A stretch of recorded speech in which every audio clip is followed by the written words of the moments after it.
Welcome to Chapter 8 in Lord of the Flies. This is a pretty crazy chapter. Lots going to happen here. You're going to learn about what these boys' reaction is to knowing that the beast is on the mountain. Also, Simon's going to have a pretty crazy experience. And as you can probably guess, civilization is going to fall apart even more in this chapter. So here we go with Chapter 8. This is called Gift for the Darkness. Piggy looked up miserably from the dawn-pale beach to the dark mountain. "Are you sure? Really sure, I mean?" "I told you a dozen times now," said Ralph. "We saw it." "Do you think we're safe down here?" "How the hell should I know?" Ralph jerked away from him and walked a few paces along the beach. Jack was kneeling and drawing a circular pattern in the sand with his forefinger. Piggy's voice came to them hushed. "Are you sure? Really?" "Go up and see," said Jack contemptuously, "and good riddance." "No fear." "The beast had teeth," said Ralph, "and big black eyes." He shuddered violently. Piggy took off his one round of glass and polished the surface. "What we gonna do?" Ralph turned toward the platform. The conch glimmered among the trees, a white blob against the place where the sun would rise.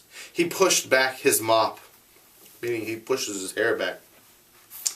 "I don't know." He remembered the panic flight down the mountainside. "I don't think we'd ever fight a thing that size, honestly, you know. We'd talk, but we wouldn't fight a tiger. We'd hide. Even Jack'd hide." Jack still looked at the sand. "What about my hunters?" Simon came stealing out of the shadows by the shelters. Ralph ignored Jack's question. He pointed to the touch of yellow above the sea. "As long as there's light, we're brave enough. But then...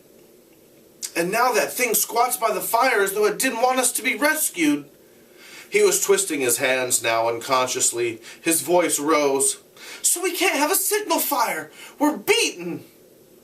A point of gold appeared above the sea, and all at once the sky lightened. "What about my hunters?" "Boys armed with sticks." Jack got to his feet. His face was red as he marched away. Piggy put on his one glass and looked at Ralph. "Now you've done it! You've been rude about his hunters." "Oh, shut up."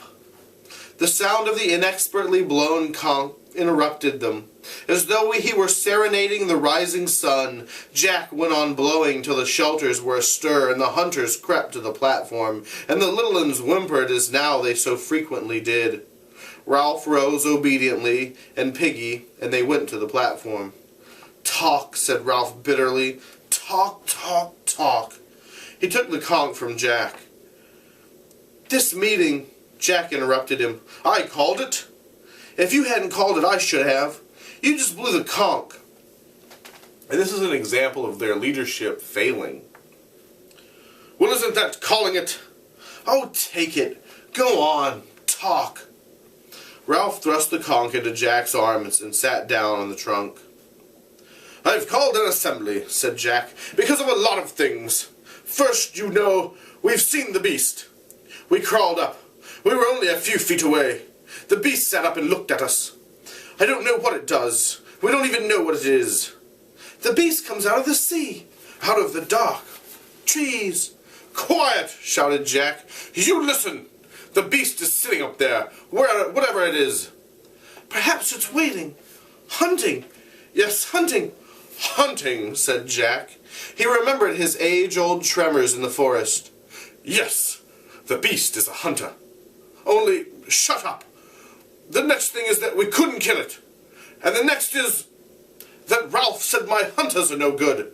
"I never said that." "I've got the conch. Ralph thinks you're cowards, running away from the boar and the beast. And that's not all." So you can see Jack instigating a problem here, trying to single Ralph out and get the other boys really to kind of dislike him or even hate him. There was a kind of sigh on the platform, as if everyone knew what was coming. Jack's voice went up, tremulous yet determined, pushing against the uncooperative silence. He's like Piggy. He says things like Piggy. He isn't a proper chief. Jack clutched the conch to him. He's a coward himself. For a moment he paused and then went on. On top, when Roger and me went on, he stayed back. I went too. After. The two boys glared at each other through screens of hair. I went on too, said Ralph. Then I ran away. So did you. Call me a coward, then. Jack turned to the hunters. He's not a hunter. He'd never have got us meat. He isn't a prefect and we don't know anything about him. He just gives orders and expects people to obey for nothing. All this talk, shouted Ralph. Talk. Who wanted it? Who called the meeting? Jack turned, red in the face, his chin sunk back. He glowered under his eyebrows. All right then, he said in tones of deep meaning and menace. All right. He held the conch against his chest with one hand and stabbed the air with his index finger. Who thinks Ralph oughtn't to be chief? He looked expectantly at the boys ranged round who had frozen. Under the palms there was deadly silence. Hands up, said Jack strongly. Whoever wants Ralph not to be chief. The silence continued, breathless and heavy and full of shame. Slowly the red drained from Jack's cheeks and came back with a painful rush. He licked his lips and turned his head at an angle, so that his gaze avoided the embarrassment of linking with another's eye. How many think... His voice trailed off. The hands that held the conch shook. He cleared his throat and spoke loudly. All right, then. He laid the conch with great care in the grass at his feet. The humiliating tears were running from the corner of each eye. I'm not going to play any longer. Not with you. So he says he's not going to play anymore, as if they were playing some sort of game on this island and not trying to survive from one day to the next. Most of the boys were looking down now at the grass or their feet. Jack cleared his throat again. I'm not going to be a part of Ralph's lot. He looked along the right-hand logs, numbering the hunters that had been acquired. I'm going off by myself. He can catch his own pigs. Anyone who wants to hunt when I do can come too. He blundered out of the triangle toward the drop to the white sand. Jack! Jack turned and looked back at Ralph. For a moment he paused, and then cried out, high-pitched, enraged, No! He leapt down from the platform and ran along the beach, paying no heed to the steady fall of his tears. And until he dived into the forest, Ralph watched him. Piggy was indignant. I've been talking, Ralph, and you just stood there like... Softly, looking at Piggy and not seeing him, Ralph spoke to himself. He'll come back. When the sun goes down, he'll come. He looked at the conch in Piggy's hand. What? Well, there? Piggy gave up the attempt to rebuke Ralph. He polished his glass again and went back to his subject. We can do without Jack Merridew. There's others besides him on this island. But now we really got a beast, though I can't hardly believe it. We'll need to stay close to the platform. There'll be less need of him in his hunting. So now we can really decide on what's what. There's no help, Piggy. Nothing to be done. For a while they sat in depressed silence. Then Simon stood up and took the conch from Piggy, who was so astonished that he remained on his feet. Ralph looked up at Simon. Simon? What is it this time? A half sound of jeering ran round the circle, and Simon shrank from it. I thought there might be something to do. Something we... Again the pressure of the assembly took his voice away. He sought for help and sympathy and chose Piggy. He turned half toward him, clutching the conch to his brown chest. I think we ought to climb the mountain. The circle shivered with dread. Simon broke off and turned to Piggy, who was looking at him with an expression of derisive incomprehension. So Piggy's looking at him like, I'm not sure I believe what you're saying, man. What's the good of climbing up to this here beast when Ralph and the other two couldn't do nothing? Simon whispered in his ear, What else is there to do? His speech made, he allowed Piggy to lift the conch out of his hands. Then he retired and sat as far away from the others as possible. Piggy was speaking now with more assurance and with what, If the circumstances had not been so serious, the others would have recognized his pleasure. I said we could all do without a certain person. Now I say we got to decide on what can be done. And I think I can tell you what Ralph's going to say next. The most important thing on the island is the smoke, and you can't have no smoke without a fire. Ralph made a restless movement. No go, Piggy. We've got no fire. That thing sits up there. We'll have to stay here. Piggy lifted the conch as though to add power to his next words. We got no fire on the mountain, but what's wrong with having a fire down here? A fire could be built on them rocks, on the sand even. We'd make smoke just the same. That's right, smoke, by the bathing pool. The boys began to babble. Only Piggy could have the intellectual daring to suggest moving the fire from the mountain. So we'll have the fire down here, said Ralph. He looked about him. We can build it just here between the bathing pool and the platform. Of course... He broke off, frowning, thinking the thing out, unconsciously tugging at the stub of a nail with his teeth.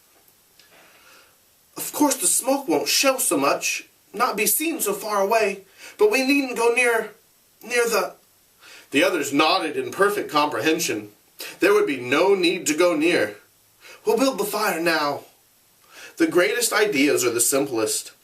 Now that there was something to be done, they worked with passion. Piggy was so full of delight in expanding liberty and Jack's departure, so full of pride in his contribution to the good of society, that he helped to fetch wood. The wood he fetched was close at hand, a fallen tree on the platform that they did not need for the assembly, yet to the others the sanctity of the platform had protected even what was useless there. Then the twins realized that they would have a fire near them as a comfort in the night, and this set a few little ones dancing and clapping hands. The wood was not so dry as the fuel they had used on the mountain. Much of it was damply rotten and full of insects that scurried. Logs had to be lifted from the soil with care, or they crumbled into sodden powder. More than this, in order to avoid going deep into the forest, the boys worked near at hand on any fallen wood, no matter how tangled with new growth. The skirts of the forest and the scar were familiar. Near the conch and the shelters, and sufficiently friendly in daylight. What they might become in darkness, nobody cared to think. They worked, therefore, with great energy and cheerfulness, though as time crept by there was a suggestion of panic in the energy and hysteria in the cheerfulness. They built a pyramid of leaves and twigs, branches and logs on the bare sand by the platform. For the first time on the island, Piggy himself removed his one glass, knelt down, and focused the sun on tinder. Soon there was a ceiling of smoke and a bush of yellow flame. The little ones, who had seen few fires since the first catastrophe, became wildly excited. They danced and sang, and there was a partyish air about the gathering. At last Ralph stopped work and stood up, smudging the sweat from his face with a dirty forearm. We'll have to have a small fire. This one's too big to keep up. Piggy sat down carefully on the sand and began to polish his glass. We could experiment. We could find out how to make a small hot fire and then put green branches on to make smoke. Some of them leaves must be better for that than others. As the fire died down, so did the excitement. The little ones stopped singing and dancing and drifted away toward the sea or the fruit trees or the shelters. Ralph dropped down in the sand. We'll have to make a new list of who's to look after the fire. If you can find them. He looked round. Then for the first time he saw how few big uns there were, and understood why the work had been so hard. Where's Maurice? Piggy wiped his glass again. I expect... No, he wouldn't go into the forest by himself, would he? Ralph jumped up, ran swiftly round the fire, and stood by Piggy, holding up his hair. But we've got to have a list. There's you and me and Sam and Eric and... He would not look at Piggy, but spoke casually. Where's Bill and Roger? Piggy leaned forward and put a fragment of wood on the fire. I expect they've gone. I expect they won't play either. Ralph sat down and began to poke little holes in the sand. He was surprised to see that one had a drop of blood by it. He examined his bitten nail closely and watched the little globe of blood that gathered where the quick was gnawed away. Piggy went on speaking. I seen them stealing off when we was gathering wood. They went that way, the same way as he went himself. Ralph finished his inspection and looked up into the air. The sky, as if in sympathy with the great changes among them, was different today, and so misty that in some places the hot air seemed white. The disk of the sun was dull silver, as though it were nearer and not so hot, yet the air stifled. Whenever an author mentions the weather, you can almost always bet that it means something. Otherwise, why would he even mention the weather? He hasn't really talked about weather in the book so much.